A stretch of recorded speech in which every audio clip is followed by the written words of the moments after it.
E la regione ha dichiarato il lutto regionale.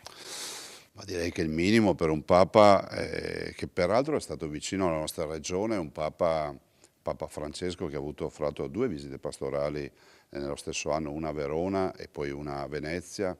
È un Papa che noi abbiamo vissuto da vicino, un Papa che ha saputo parlare anche dei problemi della nostra gente, dei nostri territori. Penso a quell'incontro che fece alla Basilica della Salute con i giovani durante la visita pastorale a Venezia, parlando della fragilità della nostra città di Venezia. E aveva avuto modo di parlarci poi in quelle due occasioni. Ma sì, ma poi l'ho incontrato anche in Vaticano, quindi a Roma. È una persona simpatica, è molto alla mano, è concreta, senza tanti giri di parole, pronto anche alla battuta se serviva. È uno di noi, potremmo dire, cioè, non si dovrebbe dire che il Papa è uno di noi, però il Papa era sicuramente un Papa del popolo. Prima abbiamo ricordato come fosse il Papa degli ultimi, in effetti la visita a Venezia era cominciata dal carcere femminile della Giudecca, però volevo ricordare anche l'Arena di Pace, l'Arena di Verona.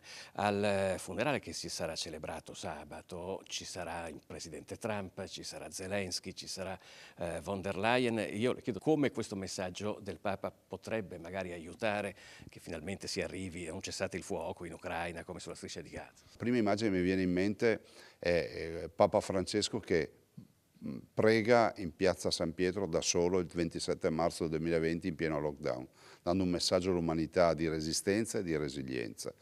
Vedo Papa Francesco che lancia la corona d'alloro in Mediterraneo pensando agli immigrati che hanno perso la vita, che è lo stesso Papa Francesco che lava i piedi durante la Pasqua agli immigrati.